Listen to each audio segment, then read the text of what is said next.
Welcome to Yellow Skunk Farms. Quick disclaimer, this is a 21-year-old and up channel, so if you're not 21, please leave the channel now. Appreciate it.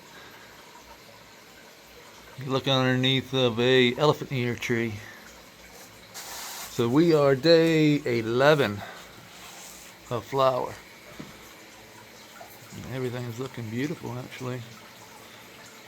I am starting to see some white hairs. See those down there? Clearly noticeable. If you can get the camera to focus. This one over here. Yeah, I think we see them, don't we? Looks like I see some trikes forming on the inside of those leaves too. Haven't really gotten the camera down close. This is the first time me and you are doing it together.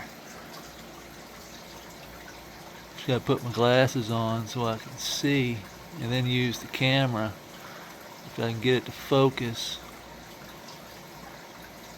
Yeah, we're close. We're real close.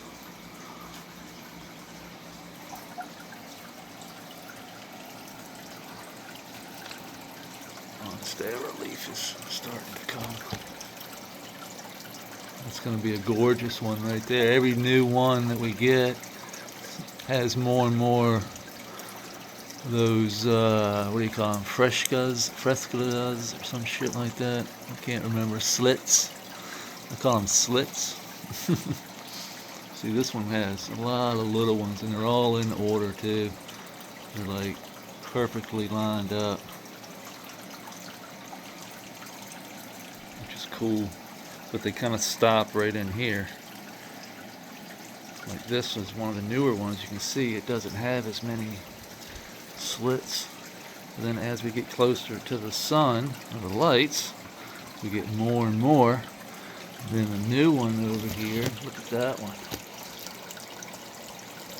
And if you let them keep going, growing and growing, they'll just keep getting more and more, and they're beautiful when they get huge. But they do take a lot of space, as you can see. But this space is specifically for the monstera, so what we're going to do is just pull it back. We may have to pull some of the roots out of the ground, but that's okay. What's up, Cooter? Cooter?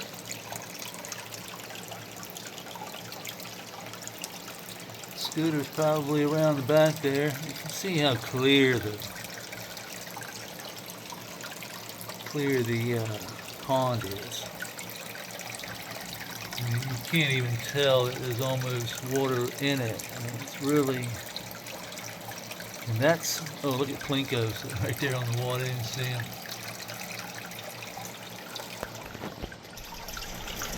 Somebody asked the other day how deep it was. And when we got complete water in it, like basically, it can come all the way up to here, but we stop it right around in here. So if I brought it all the way up, it's about 20 inches. Right now, there's about, with the sand, the silt, the pea gravel, and the water, it's about 18 inches. I think just water is probably 13 inches, 14 inches, somewhere around in there. Give or take a few, maybe 16. It's in between, 16 and 20, somewhere around in there. It's deeper down here than it is down there. You can't really tell, but like I said, when we put water in it, we put about 200 gallons in it, 5 gallons at a time. I just sat here with a water hose and I filled 5 gallons up and whoop, 5 gallons, 10, 20, 30, 40, 50, till we got up to about 200. And then there's probably another, I'd say 50 in the creek. That takes a lot of water to fill up that creek. So you gotta think that it's not quite as deep as this, but pretty close. this is, pretty deep. I think that's 12 inches. Let's see.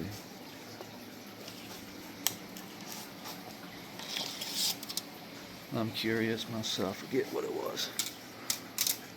To the floor. About 10.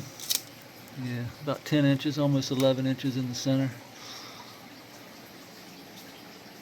That one over there is not as deep, but it's probably 6 to 8 inches.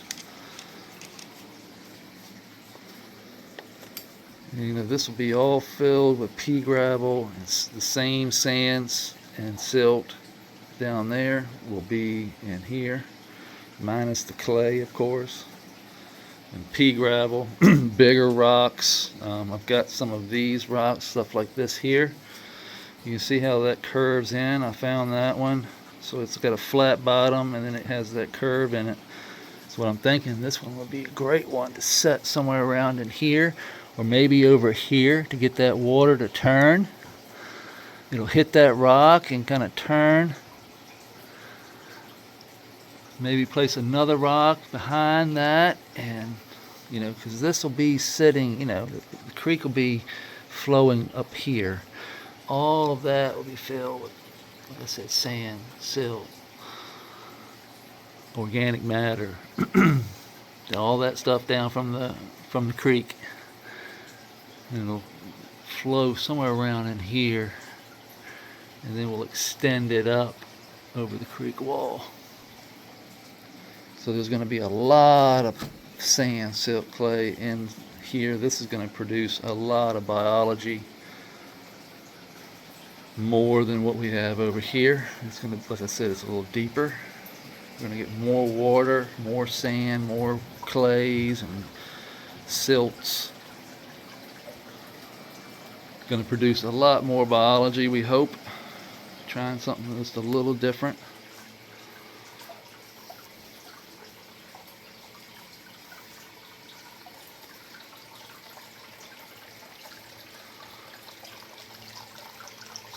See.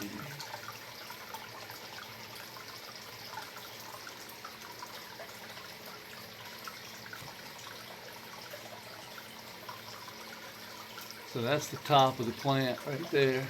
Never topped it. And then you can see the side branches are just coming on, caught at the top, and it stays there like a little bush. So let's see, this one, and that one are all raspberry deadheads from Luna Whitcomb. This is a lunar cheese. Lunar cheese. You can see both of those are about the same. Everything stayed the same height except that one over there just took off. I don't know if that's genetics or I'm saying genetics because, but I did put that one over there by itself, and so it has that whole area there to grow in. But this one did too. But this is a Orangeline from OK Calyx. This one's really taken off on its own. It's first to really see hairs. I'm seeing those trichomes start to form down around the edges. Let's go check this one over here and see. You can see we've thinned it out quite a bit. We've got a lot of airflow. Mainly just taking fingers. Like coming up here and taking a finger. They grow so fast.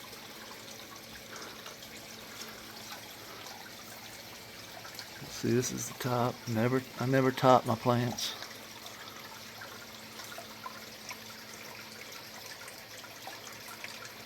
Not seeing much yet.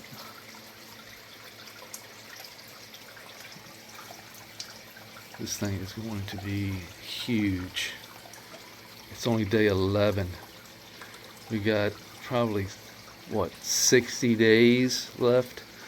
Probably 58 days. We hope, anyway. I don't know how long. This is the first time we've ever grown it, but you know, most of these hybrids go 65, 70 days. I might take it a little early just because I like my smoke a little bit more of a heady, less of a couch lot.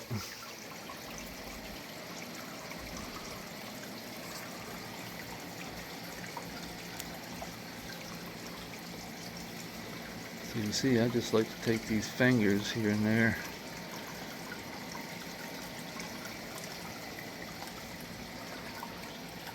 Let's go down here. See the hemp line we put in. We showed that yesterday. A little light, just a little noose there, just pulling it back to the rock, just holding it. It wanted to lean that way, and most of them do. They want to lean towards the creek. But you can see it's all the way over the creek. It has completely taken this whole side. See the elephant ears.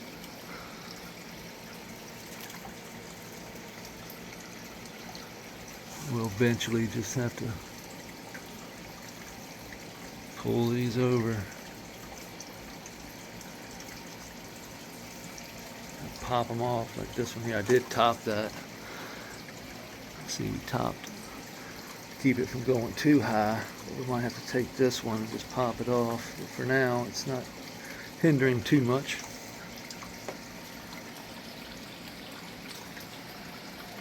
Same with this.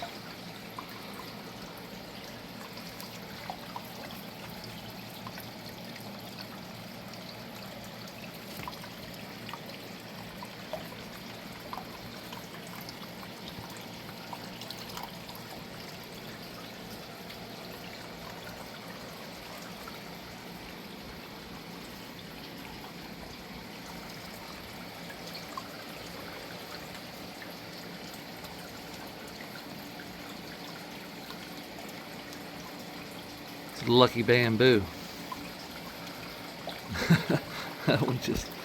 This one just took off. Everything in here is just really shockingly healthy. I'm saying that I'm shocked just because look at the roots down here. The thing's going on.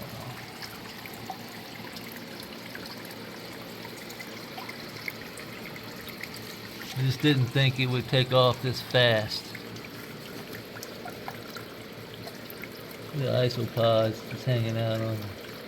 Are they eating it? Looks like they're eating it. No, they're eating something off of it. Definitely not affecting the growth.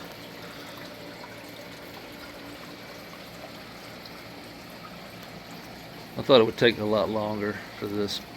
And you know, I really thought we would have a lot more fungal issues, but you dial in the environment, keep the air flowing. Speaking of airflow, we got to turn our fan back on, and then we just about have to steward the place. You know, you can see how I've just got a nice line going down through there on my hedge. Everything gets chopped and dropped. I mean, all this stuff just disappears so fast. Gives us a really good mulch layer. It stays moist.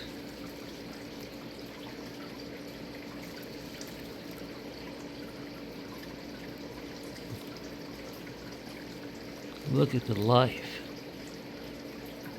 Springtails, rove beetles.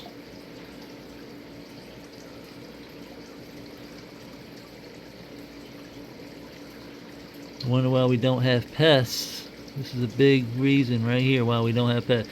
These guys down here are eating larvae. They eat everything that's down there. So none of our pests like fungus gnats and all that stuff, even though we have all this moisture around, the fungus gnats don't stand a chance because they can't lay their larvae. They can't lay their eggs. All these guys eat them. They don't stand, they just, look how moist it stays. I don't water this at all. And that moisture is giving us that life that we need.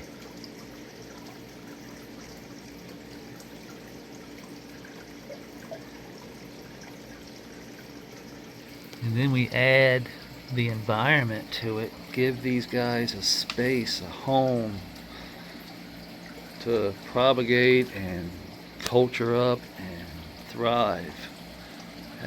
Have their own children and basically just live out a really good life in a ecosystem built for them. And they will take care of the rest. They will basically do everything for us. They're breaking down that nutrient. Everything we put on top, we're feeding those guys. We're feeding that army down here. Where anywhere we look, these guys are down here working.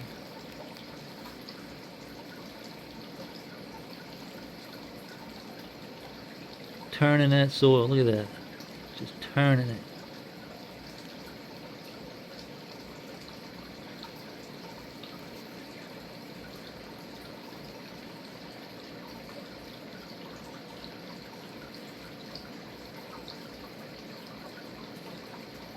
That's called aeration right there. Look at him just digging. We get this everywhere we have a plant, and the plant will produce all the sugar we need. The plant can eat the environment that we're producing, send those exudates down into the soil, and then the cycle continues through the chop and drop and the critters, the soil food web, the poop loop, as Dr. Elaine would say. The old poop loop. Takes diversity though. Can't just have isopods. You gotta have the whole ecosystem. It makes sense once you do it and see it.